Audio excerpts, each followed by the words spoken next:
Hello, boys and girls. Greg from the Scary Spirits Podcast here to make you another cocktail.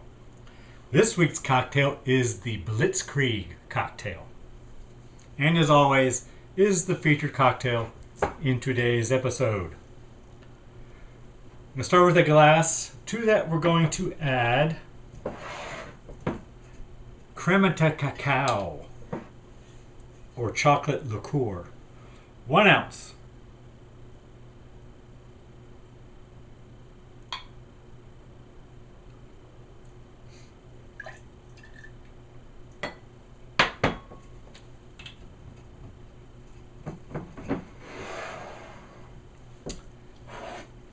Jägermeister herbal liqueur, 1 ounce.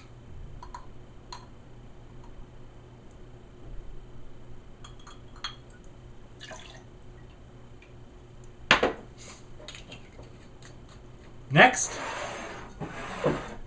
Kahlua coffee liqueur, or the coffee liqueur of your choice. Another 1 ounce.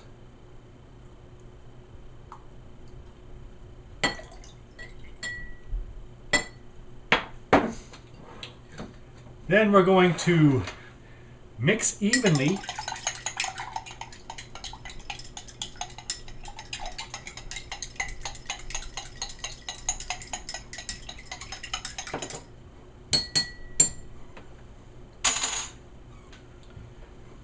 going to pour into our cocktail glass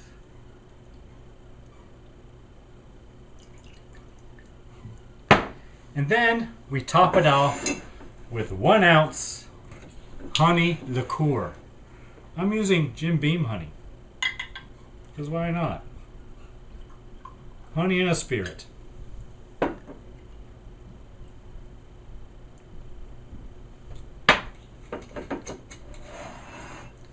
There you have it, boys and girls. The Blitzkrieg.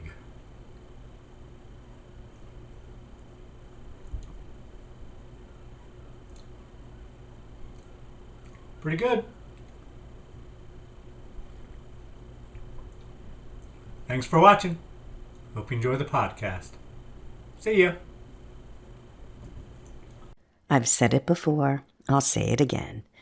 No one eyeball acts quite like Bela Lugosi, and that is certainly the case in this week's episode of the Scary Spirits Podcast, 1943's The Return of the Vampire.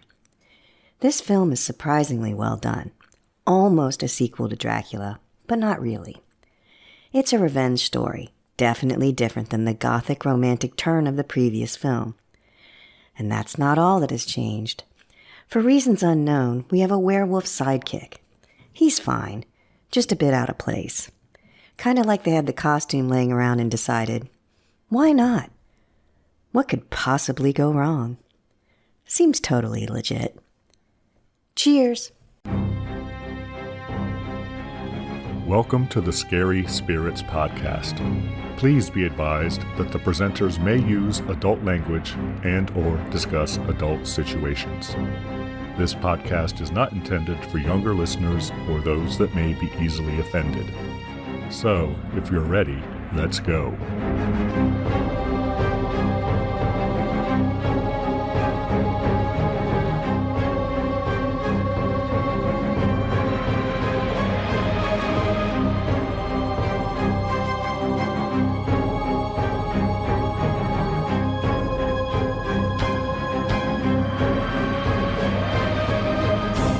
Hello, boys and girls. I'm Greg.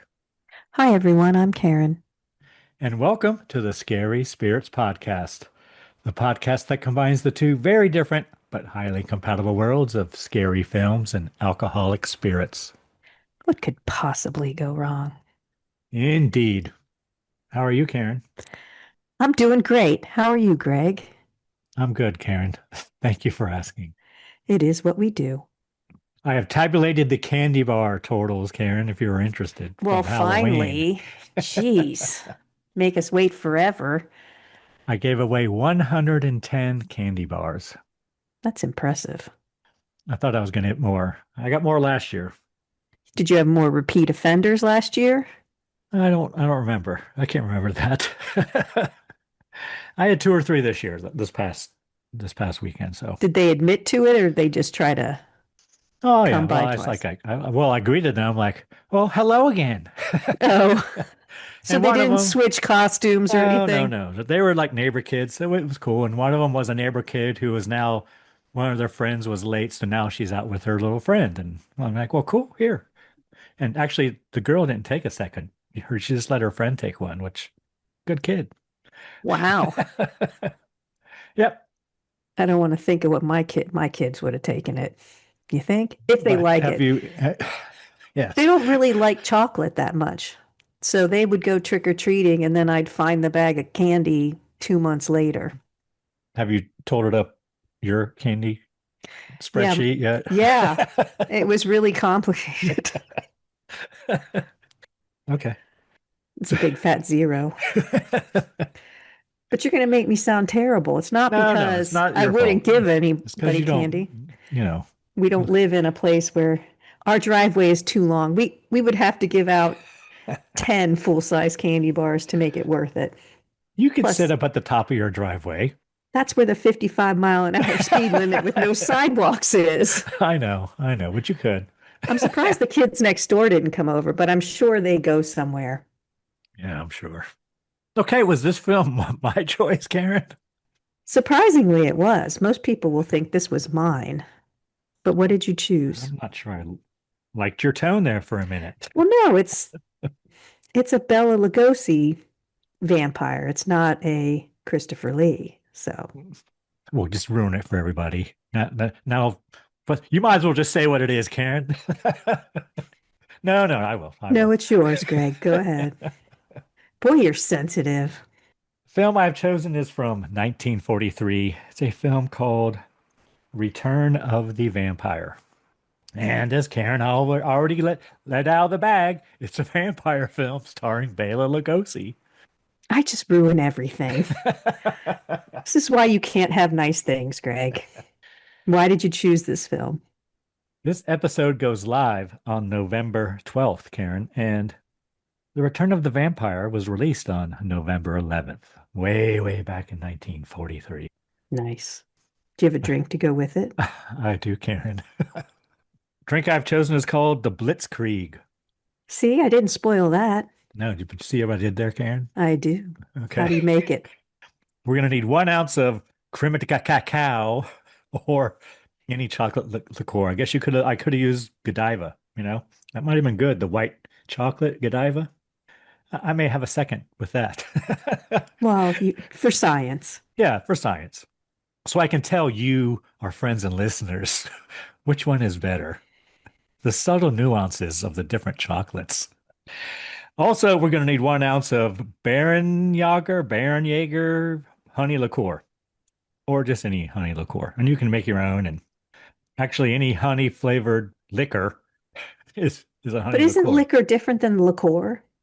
No, liqueur is a drink mixed with a spirit. It's like honey liqueur is honey mixed with a spirit. Okay. That's I guess the definition of it. So, but you do you, boys and girls. 1 ounce of Jägermeister herbal liqueur and 1 ounce of Kahlua coffee liqueur. Or you could use your favorite coffee liqueur. What's another one? Do you even know what's Yeah, another? I have another one. Oh, you do? Okay. I can't remember it off the top of my head, but the other one I have is a caramel coffee liqueur. But I'm sure whoever makes that makes the same, a regular coffee as well. Our instructions, Karen, are to mix evenly and pour the honey liqueur in last for some reason. I don't know.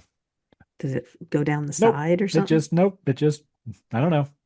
It doesn't Okay. layer or anything. You might get the honey quit first, I guess, when you taste it. But I'm sure it eventually mixes together. And it is delicious, Karen.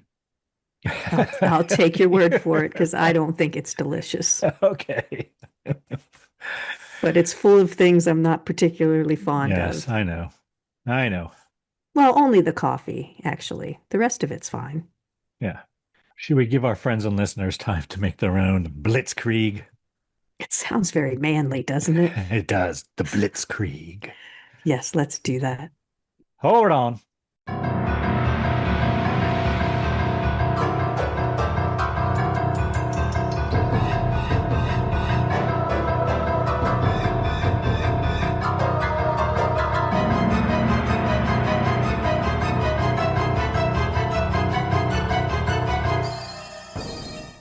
And we're back. Yes, we are. You know, Karen, Blitzkrieg translates to lightning war. I should have had that as a factoid. Karen, might you have a brief synopsis of this film for us? I do. Go on, tell us all a story. When an errant bomb unearths the coffin of a vampire during the London Blitz, a gravedigger unknowingly reanimates the monster by removing the stake from his heart. Thank you, Karen. We are a match. It's only part of the story. Yeah, there's so much more to it than that. It's like, that's like our story begins when, sort Yes. And or should say, and mayhem ensues. of. Yes. And death and mayhem ensue. Whatever. Didn't even mention like wolf people or anything. I know. All right, Karen, tell us everything you were pleasantly surprised by or really enjoyed in this film from 1943, besides Bela Lugosi's eye and hand acting. Yes, always a pleasure. I will say, I think this film spent half their budget on Froggy's Fog. It's good though. There's good fog in this movie. Excellent fog. There's really nice shadow work and lots of it, so I always enjoy that. I thought the story's different. I kind of like the taking over someone else's identity thing, but it still has all the vampire lore in it, all the things. So I like that too. Oh, it has its version of all the things. Yeah. Well, we have the teaching moments where someone does the research and then talks about it. There's a female scientist, gotta love that, right? You do. Small cast, which I do enjoy. I will say it's better than I thought it was going to be. I won't say that it's really good or anything. Bella's a little bit like Christopher Lee in this one. At one point, I'm like, is he ever going to talk? Is he ever going to even participate? He just kind of walks around in his cape, and a lot of the time, I'm like, is that even him? You know, he doesn't really engage until the second half of the film, but it is better. There's a story, which is kind of nice. It's not just a bunch of killing. It's quite revenge driven on the vampire's part. He's pretty meticulous in his revenge. That's what makes it a little different, I think. More along the Christopher Lee stories later, where he would come after Van Helsing's granddaughter or something. There's a purpose to the killing. It's not random in this at all. He sets out with a plan and makes it happen, which I think is a little different than coming across someone and he's determined. So I kind of like that there's a story to it. I'm not sure why he's going after the woman's life so hard when it was the guy who did the killing and stuff, but learned about him, drove in the stake, did everything. He kills him in a plane crash instantly and he tortures the woman. But whatever. That's all I have. Is there anything on that I left out? What did you like about it? So I wrote several things. I wrote good acting. The music is good. And I like the story. Good story. And I guess this is something I liked, or what makes it good, I guess, is it's very universal-like, even though it is not a universal film. Yeah, they skated the line there. Yeah. Good effects, good shots, and it is, like you said, it is better than I thought it would be. But as I was watching it, I couldn't help but keep thinking, I've seen this before. Oh, really? At some point, I have seen this before. I had never even heard of it. Like on late night TV or I don't know, but feel like I have seen it before. Well, I did recognize a few scenes because they are in an Iron Maiden music video, Karen. Oh, seriously? Yeah, the same one that the other.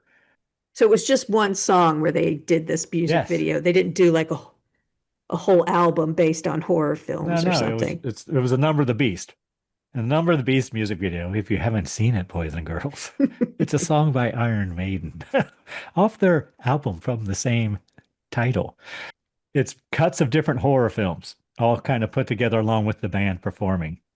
So Old horror films, it sounds yeah, yeah, like. like Hammer, quite a few Hammers. And that's where I brought it up last time, I think, was talking about it being in the Number of the Beast video. And this one is as well. So I think it's a lost gem, kind of. it is. It's certainly not as prominent as the Universal or the Hammer, but It's an overlooked, yes, a overlooked. diamond in the rough.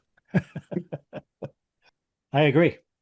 Anything you did not care for. I didn't quite understand the werewolf thing. I get that so the vampire's assistant is a werewolf, but he could have just been a man. It's almost like they just stuck that in there. The effect is good. I mean, he looked just as good as other werewolf movies of the time. And of course, they do the thing where he dies and, Yeah, I read something about the transition. the transition. Yeah. It was, I don't know. If there was some reason it was special. I don't know if it's because it went both ways, you know. Yeah. I don't know. It was fine. He was fine. It just felt a little like let's just shove this in there because we can make a werewolf. I don't know. And it's kind of glossed over too. We don't get any werewolf lore. We don't, it's just seems, I don't know. He could have been a man. I guess they were trying to make sure it wasn't like a Renfield character, so they went way outside the box or something so they wouldn't get in trouble, possibly, but it just seemed like everybody's like, "Oh, it's a werewolf." Okay, but let's talk about the vampire. Like there's two things here they could be dealing with. To be honest, that's all I really wrote down. Just seemed a bit out of place to me. Do you have anything you didn't like? I really didn't write anything down. But yeah, you're right. The wolf man character was kind of okay. Well, why to do that? But I could see you're probably right. They probably did it to avoid the whole Dracula Renfield thing. And I don't know if it's as good or bad, but it involves having to read cursive writing, Karen. And I think I got through it pretty well, but I'm not sure some of our younger friends and listeners can do that these days. Well, don't they read it all to you? I don't honestly remember. I think they do. I think they also the granddaughter, Nikki, is that her name? Yep. She looks very similar to modern starlets, kind of. I don't know. She's a modern look about her, where she could star in a movie now. She's very pretty, but there's something about her look. She didn't look out of place. The makeup and the clothes were all fine, but there was something about her face where she was timeless almost in her beauty. Yeah, I would say one thing I maybe didn't like is it was a little confusing at the beginning to keep track of who was who, even though it's a small cast. Well, yeah, I didn't know if the I kids were the thought, woman's, and then we yeah, find I out they thought they were the were brother grand. and sister, and then I'm So like, did I. well, wait a minute, they're getting married? Wow. That took a Okay. turn. Yeah, I So, didn't realize the boy was her son and the girl was the other professor's granddaughter. It was a little hard to figure that part out, but it clears up later. Whereas if you're not taking notes and trying to figure it all out, you probably would have just went, "Oh," and watched the rest of the film. yeah, I thought Professor and Lady Jane were like like she was his her dad or something. I thought Yeah, it was a they little were all confusing in the related. beginning to figure out what was, I thought it was her father also. But like I said, that's it. I didn't write anything down. Yeah, I think it's something people should see, especially if they do like the Universal films. Yeah. I kind of like how they worked World War II into it too, and got a little propaganda in there as well. Yeah, I'm sure. Because the war was going on in 1943. Was it made in London? Was it made in England or was it made in the States? It seems like it Uh, was made in the States. Nobody had an English accent, but that doesn't, yeah. it was set in London, but I mean, what is it? It's a Columbia picture. So it's filmed Columbia Sunset Grower Studios in Hollywood, California, and the Fine Arts Studio in Hollywood, California. well, Definitely had Filmed a. from August 21st to September 9th, so a whole 2 weeks, Karen. The sets are definitely limited. There's not a lot of sets. So I can see that budget wise, they just cranked this baby out. Sets were fine, though. Yeah, they were. Didn't have a problem with them. You could tell the outsides were inside, but they were believable enough. I almost felt like I had seen them before. So I'm sure they borrowed them or reused them or whatever, but All right, anything else? Because I don't really have anything else. no, It's short, easy watch. It's like 69 minutes. I think if you're a horror enthusiast, it should be something you have seen if you like the old films. All right, Karen, what kind of cocktail rating you want to give this film? I think it's a 3. It's a strong 3. I agree. 3 cocktails. It only took us 3 cocktails to get through it. I bet you wish you could add 3 cocktails I was going to say, I honestly only had one drink. We usually only have one, so it's hypothetical, but some days, man, 2 or 3 would be nice. Would you like to hear a review from the time, Karen?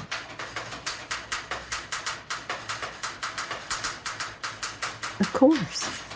First, I have to tell you, this has a 6.2 out of 10 on IMDb, a 86% approval rating on Rotten Tomatoes. What do you think Google users think, Karen? Did you cheat again this week? I did not. 6.2 and an 86. I'm going to go 84. So close, Karen. 85. Oh, God dang it. Shucks. The review I have is from the New York Times, dated January 29th, 1944. And it's written by Bosley Crowther. And every New York Times article from the time is from this guy, so we've done his before. Need we say more about a picture called The Return of the Vampire than just that, plus the fact that Columbia made it and it opened at the Rialto yesterday? Are you still interested? All right, we'll tell you that Bela Lugosi rises again from the grave to go about sucking transfusions from the throat of a beautiful girl in the dark of night while mists rise around the English mansion and dogs howl mournfully on the hill. But his accomplice, a hairy-faced man-beast, proves his undoing in the end. This monster gets religion or something and turns the vampire into dust with a crucifix. Thus, the forces of good triumph over evil, and we all can feel much better until next time. Wow. Okay. He does add one more line. Any blood donors? Question mark. I don't know if that's supposed to be funny or if he's saying, go out and give blood for the war effort. I don't know what he's doing there. So there you go. Didn't seem to do much for him. He's not very passionate about it. All right, Karen, before we get into it scene by scene, would you like to tell all the boys and girls out there what film you've chosen for next week? Well, everybody knows that Rock Hudson was born on November 17th, right? Well, duh. I mean, come on. And the podcast of this movie, if you're listening in order, will come out on November 19th. So I have chosen a film which Rock Hudson starred in, a 1966 release of the film Seconds. Do we have a cocktail to go along with it? We do. We have a strange kind of affiliation here. So Rock Hudson and Elizabeth Taylor starred in the movie Giant together. And apparently they got along very well, and they created a drink together. And it was the chocolate Wasn't martini. James Dean in that one too? He was, yeah. They What is it? created the chocolate martini.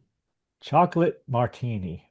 So there are a vast number of chocolate martini recipes out there. But they created it. Yes. So what they did, according to the internet, so, who knows? It was 2 ounces of vodka, 1 ounce of Kahlua, 2 ounces of Hershey's chocolate syrup, and ice cubes. You combine the vodka, Kahlua, and chocolate syrup in a shaker filled with ice. Shake until the mixture is well chilled. Strain into a chilled martini glass. Garnish, if desired, with a mint sprig. If you'd like a more common modern version, you can add 2 ounces of vodka, 1 ounce of chocolate liqueur, 1 ounce of cream de cacao, 1 ounce of half and half or cream. And then you rim the glass with chocolate syrup. You combine everything, shake well, and strain into the glass. Sounds delicious, Karen. Yeah, the modern version sounds a little tastier than the original, but Rock Because you Hudson don't and like Kahlua. right, Rock Hudson and Elizabeth Taylor created the chocolate martini, and that's what we're going to drink during seconds. Okay. Well, sure, we all look forward to that. I'm sure it'll be groovy. Maybe we'll see Rock in some of his leisure suits with the big collars. One can only hope.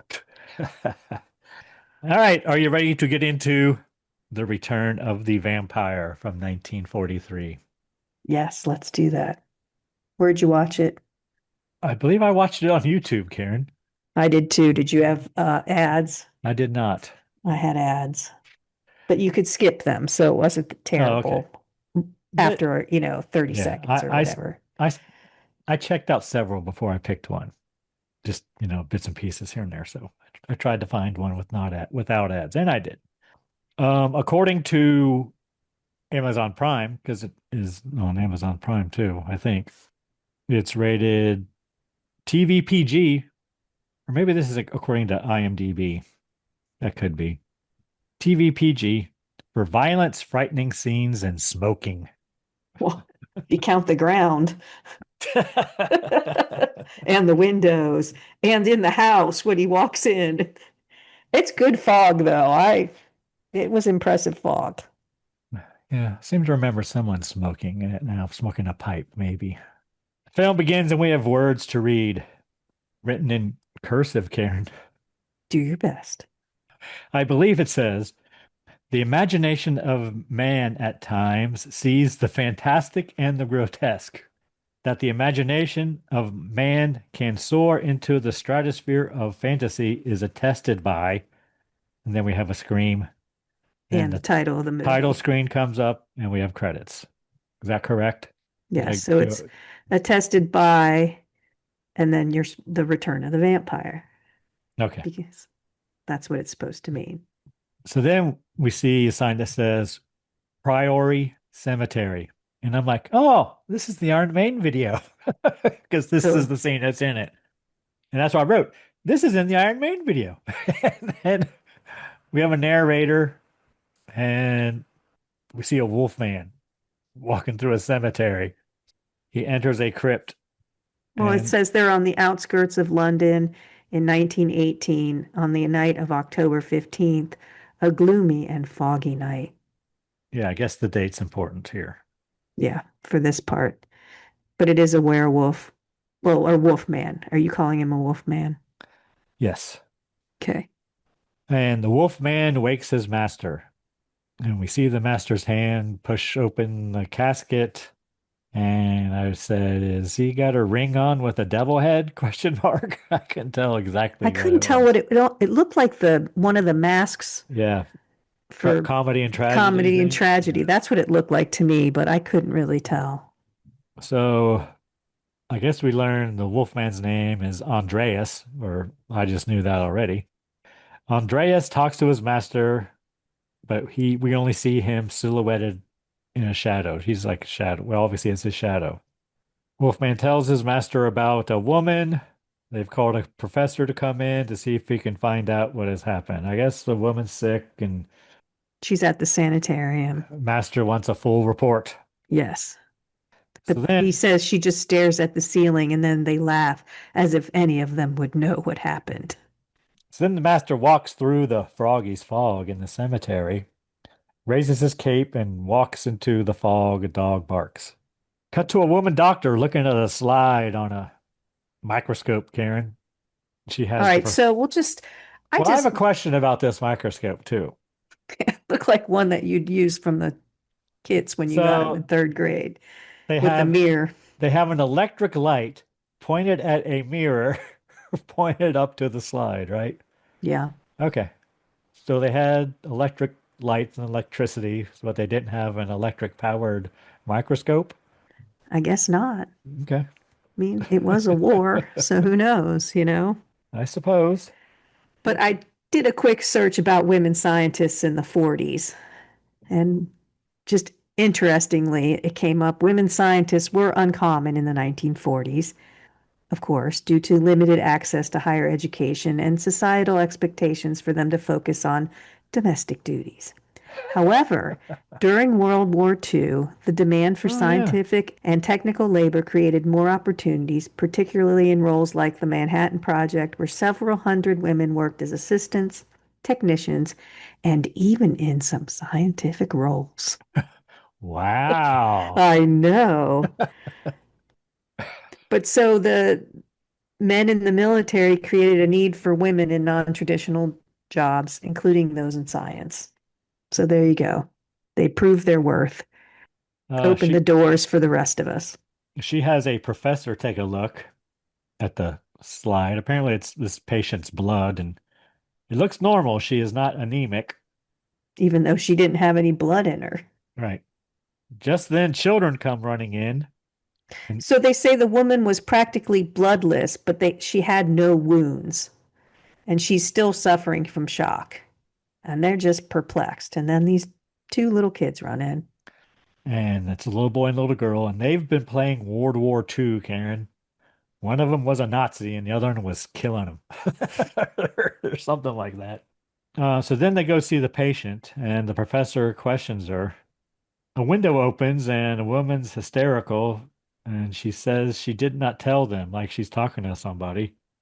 Professor and Lady Jane, who we learn was the woman scientist, check the window, and the girl dies. She gone. She's, yes, reliving her trauma. The eyes look like burning coals. Don't come closer. Don't touch me. She's freaking out. I said, wind blows over some test tubes carelessly put on the windowsill. That's not where you would put the test tubes, and the dogs are howling outside, and then she's gone. Cut to a clock, 3 o'clock. 3 a.m. I don't know if it's AM or PM, Well, but he stays up all night, so it's I a.m. know. Yeah. Professor is looking at an article written by Dr. Armand Tesla, Karen, and reads about the dead returning from their graves. So then we see the children sleeping. There's a dark shadow at the window. The outside door opens. These houses all have doors going, Yes. glass doors, French doors going to the outside from the bedrooms. We see the shadow of a man that appears to be wearing a top hat. He raises his cape, and right here, there's a nice use of the fog because the fog blasts at the little girl, I guess, in the bed, right? Yeah. Next morning, Professor has been up all night, and he has discovered something, Lady Jane deduces. He shows Lady Jane the bite marks on the victim's neck. He tells her it was a vampire. Professor reads notes he made from reading Armand Tesla's writing. He is an expert in vampirism. Lady Jane is skeptical. Nurse comes in and says she cannot wake Nikki. Well, so he gives a little bit of lore. He tells her that their thirst for blood is like our food, and once there's been a bite, the victim is dominated by the creature, doesn't have a mind of their own. But then the nurse or nanny comes running in because they can't wake up Nikki, like you said. They all run in to check on her, and she has the same mark on her neck. And she's going to need transfusion, so Yep, he just orders rolls up his transfusion. sleeve. Yep. Luckily, we don't have to see that. So then they're talking afterwards, and Professor says they must kill the vampire.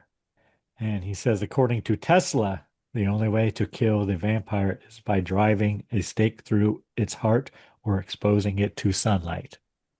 So I'm just going to say right here, I was kind of interested in the whole Tesla name thing. So this was released in November 1943. Nikola Tesla died in January of 1943. So I'm sure this was like some whole tribute to him. I'm guessing. It's not a common name. No, it's not. Common last name. Yeah, not a common first name. It's a common band name, though. Well, it's a band we know. But yeah, I imagine he was overlooked for so long. So I don't know. Was he really that popular at that time? He was well known. Okay. Yeah. So then Lady Jane agrees to go with the professor to the local cemeteries to check them out because I guess he asked about cemeteries and there's a couple of local ones, whatever. Only two, so they're going to go look. They go to the cemetery. They find footprints at the cemetery through the fog. They Like a follow, bare footprint. Yeah. Bare footprint. They follow the footprint to a crypt. They enter and shut the door just after he says, "We're safe as long as the sunlight is as long as there's sunlight." And he shuts the door. All right, whatever. I didn't notice that. Let's not let any of that pesky sunlight in. I was just impressed they found it so quickly. There is a small window, but then we see Andreas outside in the cemetery as the Wolfman. He's coming in with supplies, I think. Yeah. They open the casket and find the body of a man who appears to be alive. We don't see it, but then they use a mirror to see if he has a reflection, and he doesn't. That was pretty funny. So then we see Andreas outside with a package. Professor drives a stake through the heart of the man. Andreas enters. He clutches his chest and begs them to kill the monster.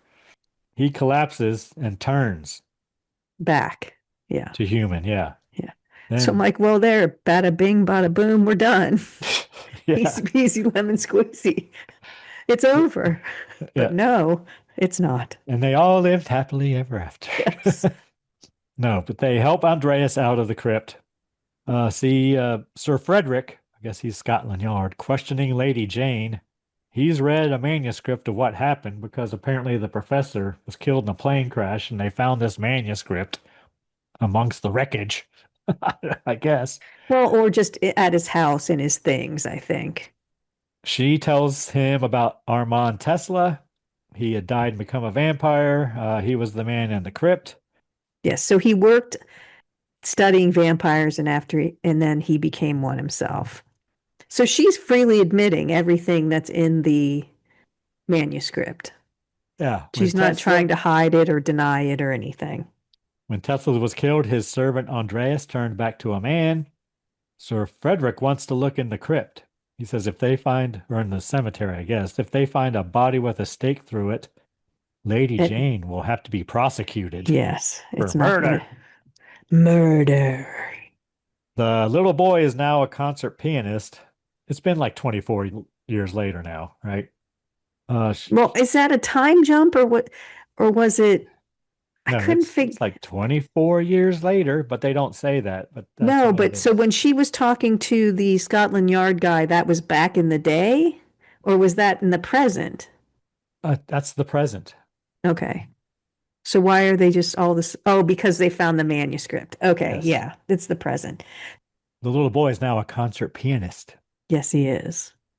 And about to get married. Yes, and Lady Jane tells John, the little boy is named John, about meeting with Sir Frederick and the vampires. They are afraid to tell Nikki anything about it.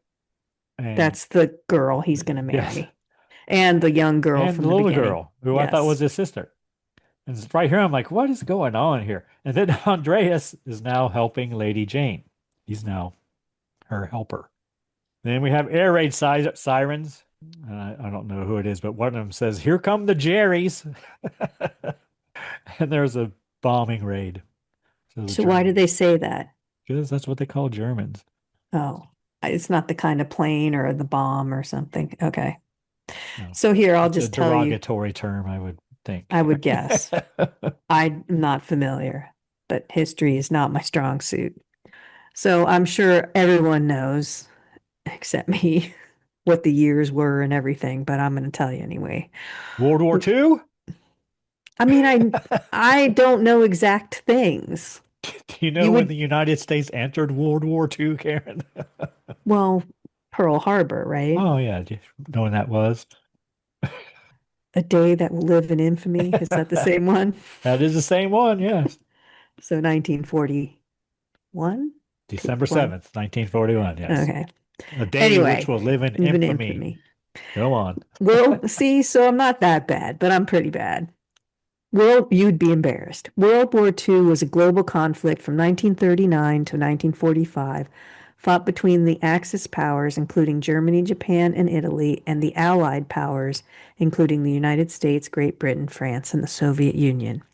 The war was triggered by Germany's invasion of Poland, escalated with Japan's attack on Pearl Harbor, and ended with Germany's surrender and the U.S. atomic bombings of Hiroshima and Nagasaki, resulting in an estimated 70 to 85 million deaths.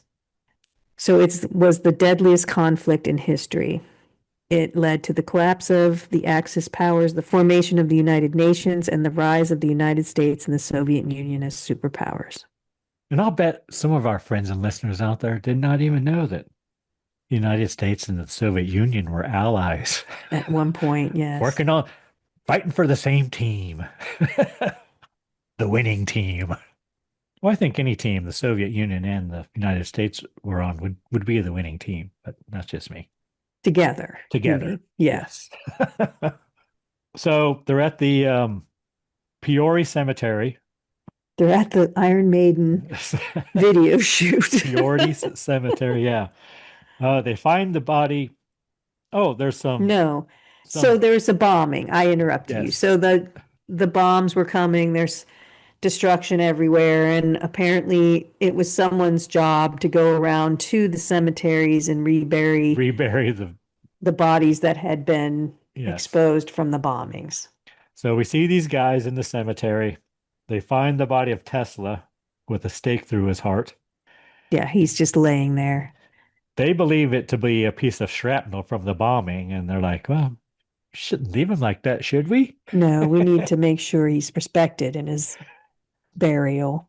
So they pull the stake from the body. They hear a low moan or sigh, and then they're going to rebury the body. Cut to Lady Jane and Andreas discussing a doctor who has been rescued from a concentration camp, and the underground resistance is going to bring him to England to work with Lady Jane. Yes. Yeah, we're not sure why, but Dr. Hugo is what I call him. What his specialty is or something, but yes. I think they say, but... Well, they say he's famous, but I don't know. And Andreas admits that he heard them talking about Tesla earlier. And the new doctor coming, both. Yeah. Then we see a hand. And Lady Jane says she's never met him, but she feels good about helping him escape. Then we see a hand rising from a grave. A figure walks away. A woman that screams. Was pretty cool. That was well done, the hand coming up through the dirt. The hand acting. Yes. I hope it was really Bela's, but probably not. See Andreas in the cemetery. He hears his name being called. He sees Tesla. Andreas tells him he is no longer his slave. He tries to refuse Tesla. Tesla forces Andreas to look at him, and Andreas turns back into a wolf man. Yes. There's eyeball acting there. Yeah. Tesla says he's trying to get revenge on Lady Jane. It was his curse that killed the professor. So he's going to try to get Lady Jane and the kids. Yeah, anyone around her that she loves. Oh, we see the ruins of St. Matthias Church, Karen. Andreas is carrying a package. He's like UPS in this movie. Yes.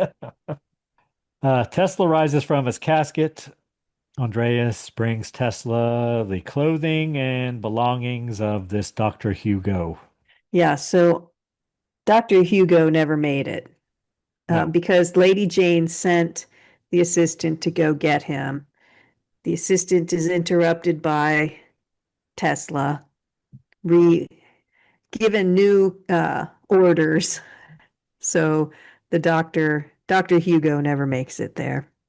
But luckily, Andreas has all his clothes and they fit wonderfully and all his identification.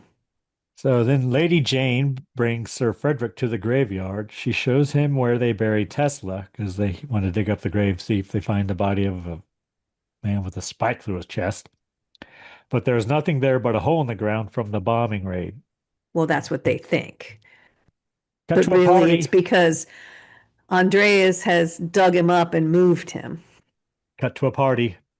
Lady Jane's throwing a party apparently for A very fancy party, John and Nikki's wedding. an engagement party. Uh, Sir Frederick is there. Sir Frederick asks if he should give the manuscript to Nikki, who is the professor's granddaughter. Yeah, they're very friendly for someone who might be investigating her for murder, but he's at her party. Lady Jane does not want Nikki to have it. She locks it in her desk. I think because it also says that Nikki was bitten back in the day. Yes. So then we see Tesla arriving, pretending to be Dr. Hugo. Oh, and here I wrote, oh, okay. Nikki is the professor's granddaughter, and John is Lady Grey's son, and Lady Grey and the professor apparently are not related. So there we go. So then we see Sir Frederick talking to Dr. Hugo. Dr. Hugo asks Lady Jane to Yes, show so from him her here on, when we say laboratory. Dr. Hugo is really Tesla. Yes, But you call him Hugo because a lot that's of the who he's time. pretending to be. Yeah. I wrote Sir Frederick seems suspicious from the get-go for some reason. I don't know. He just got a look on his face like, I'm not sure what's going on here. So we go to the laboratory. We see Andreas is there working. Dr. Hugo is impressed by the laboratory. Lady Jane offers him free run of the laboratory and the hospital. She tells Andreas to assist Dr. Hugo any way he can.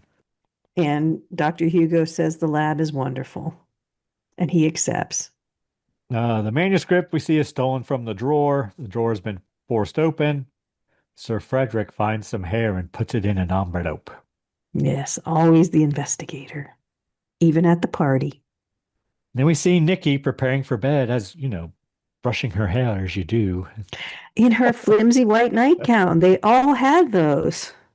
But yes, she's doing the probably 100 brushes like Marsha Brady. She finds the manuscript sitting on a chair. It's titled The Account of Armand Tesla by Dr. Walter Saunders, and she begins to read it. So then we cut to the Professionals Club, Karen. Yes. Oh, That's where all the single men stay, I guess. okay, I guess. I don't know. Dr. Hugo is going to his room and he insists no one bother him. Yes, there's a couple of times they say he sleeps all day and works all night. They mention it a few times. Yes. So we see Nikki in her room sleeping. The exterior door to her room opens, the French doors, and then Tesla calls to her to come to him. I think because he bit her when she was in her youth, he has some sway over her, right? Yeah. And it looks like the same room they were in when she was a kid. Yeah. When they meet earlier at the party, she even says, have I met you before? Or she ever says you've ever been to the area Yeah, they are before introduced. and Yeah, like and that. she stares at him a little longer than she should and things. She gets up and walks down the stairs. She finds Tesla in the laboratory. Tesla hypnotizes her, tells her he can never die and that she is his forever. Tesla shall command and she shall obey. Yes. Nikki faints. And I think we don't see it, but he bites her because the next thing we see is her in bed. See a wolf man in the dark and scream. We hear screams. So I guess that's when he bites her. Oh no, everyone runs up to Nikki's room to find her unconscious on the floor. She has bite mark on her neck. Lady Jane tells John to wait for her downstairs. Lady Jane pulls up her sleeve. I guess I got to give her a transfusion. Yep, that's what it looks like. Lady Jane tells John that all they can do for her now is a transfusion, but she is going to do something. She knows what to do, apparently, to stop this thing. Then Lady Jane questions the graveyard workers who buries the bodies. The men tell her they pulled the spike from the body. They tell her they heard a moan. They then reburied him. Lady Jane asks them to show her where they buried him. Grave is empty, and one of the men has Tesla's ring. He says he found it. As soon as he learns it was Tesla, he takes it off and gives it to her. He Yeah, didn't want nothing to do with it. once he knows it was a dead man's ring, came off a corpse. See Lady Jane trying to convince Sir Frederick that Tesla is alive. You don't believe it? Sir Frederick does have two plain-clothed policemen follow Andreas. See Andreas with the package again. The men try to take the package, the policemen do, and Andreas turns. And then he fights with the men and he manages to get away. Yes, he's very strong. We get that impression because he just throws them around. Then we see Sir Frederick opening the package at Scotland So Yard. the two plainclothesmen do get the package, but Andreas escapes. The men tell Sir Frederick that Andreas turned into a wolf, so Sir Frederick does not believe them.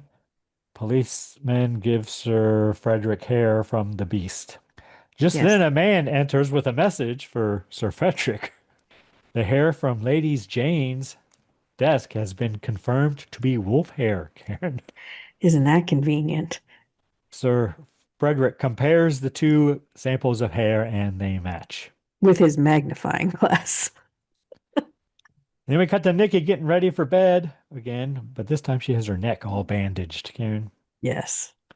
And she asks that the curtains be left open so she can enjoy the night. Yes, she likes the night now.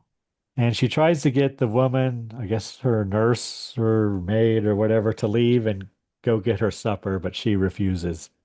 Andreas enters through the French doors and grabs the woman and takes her away.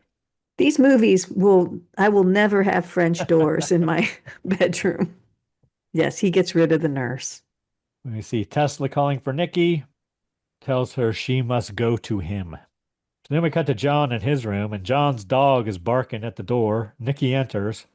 John is getting ready for his concert, and Nikki appears to be in a trance, and she stares at his neck. They kissy face as Tesla watches.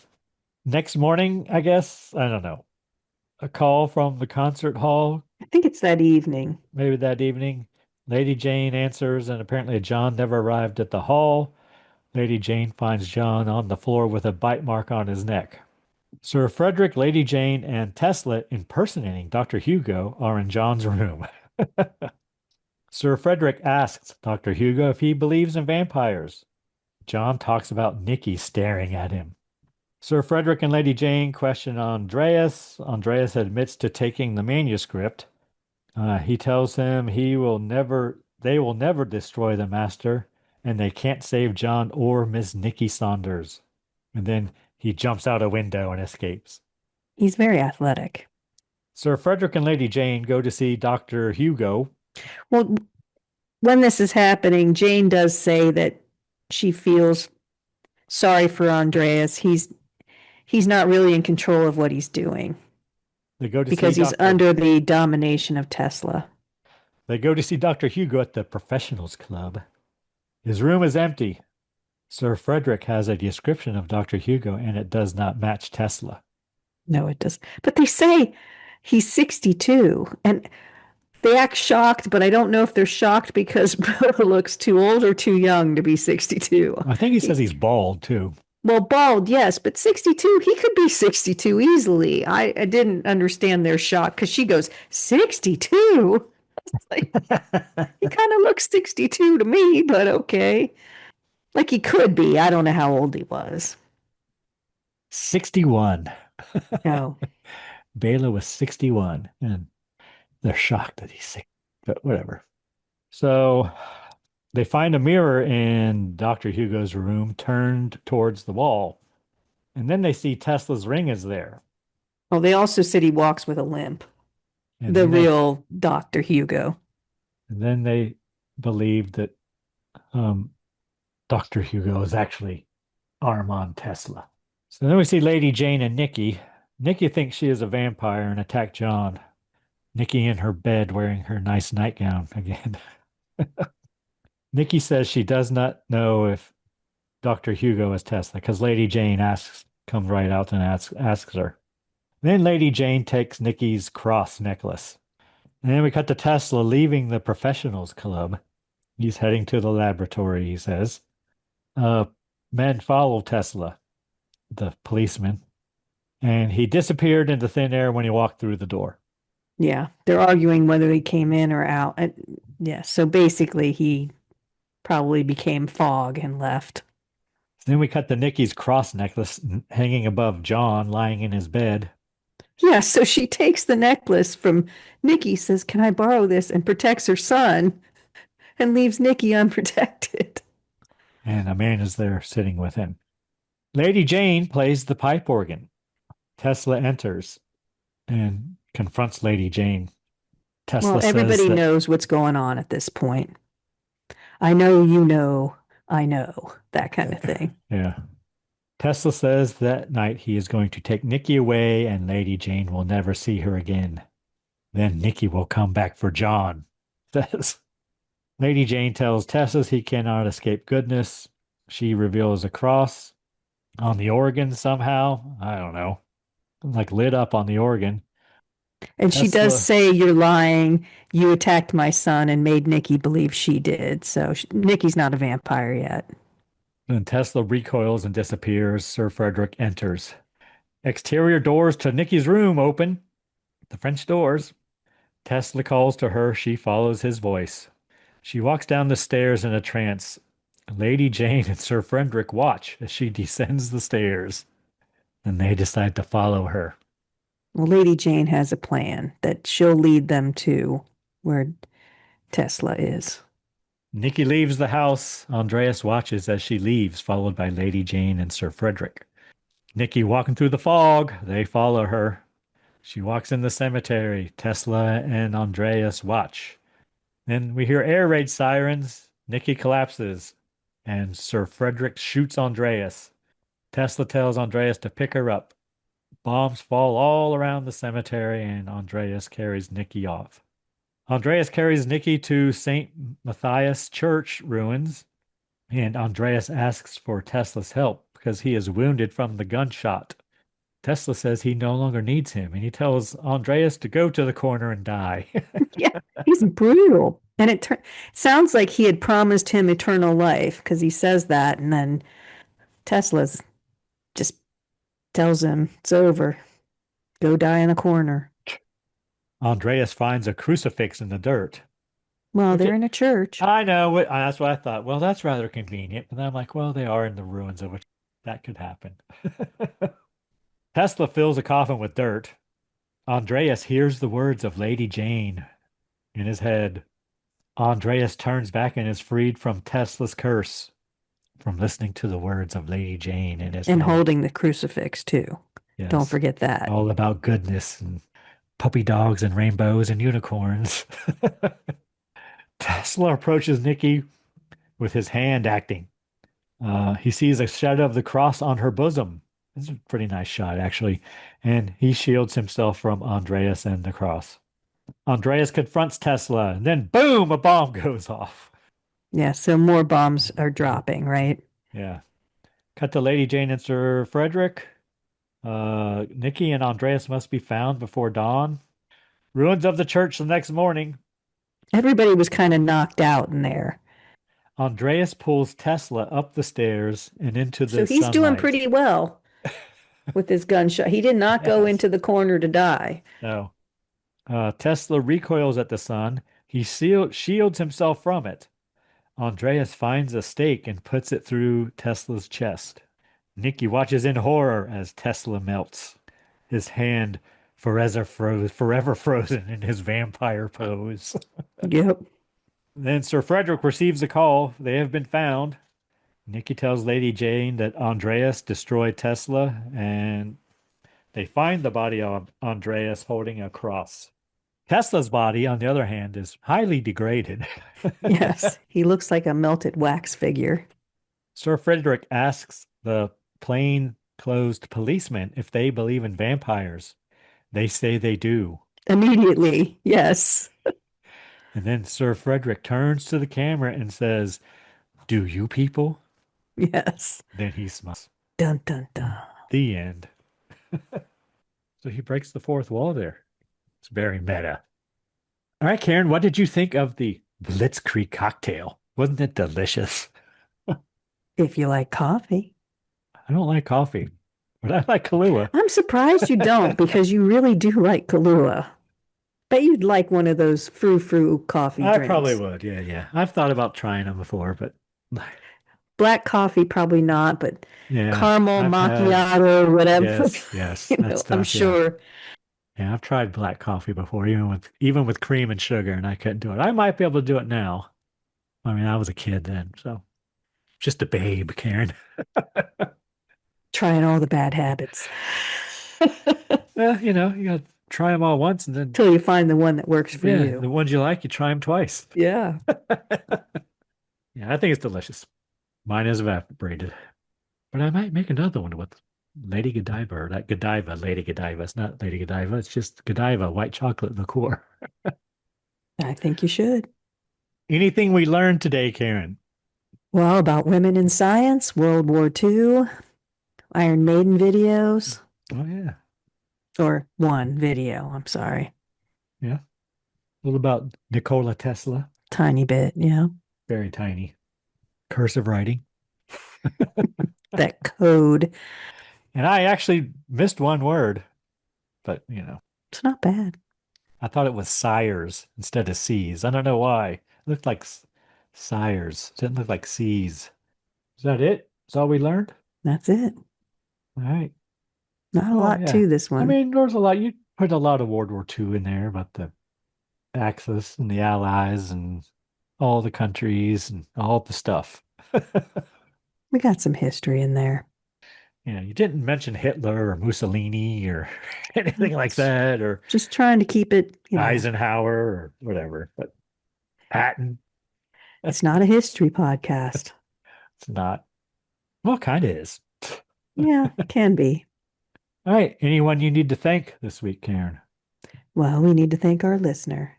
There are so many podcasts out there. Thank you for spending time with us. What about you, Greg? Who do you need to thank? Karen, I'm going to thank our friends and listeners in the lovely state of Virginia. Okay. Thank you, Virginia. And of course, the band Verse 13 for providing all the music in the Scary Spirits podcast. The music definitely makes the podcast better. Anything else, Karen? Please drink responsibly. Yes. Hey, it's Karen, and I'm here to talk to you about getting social with us. Did you know you can follow us on Facebook, Instagram, and YouTube at Scary Spirits Podcast? Or check out our website, scaryspirits.com. If you have something to say, email us at info@scaryspirits.com. And as always, thanks so much for listening. Please drink responsibly.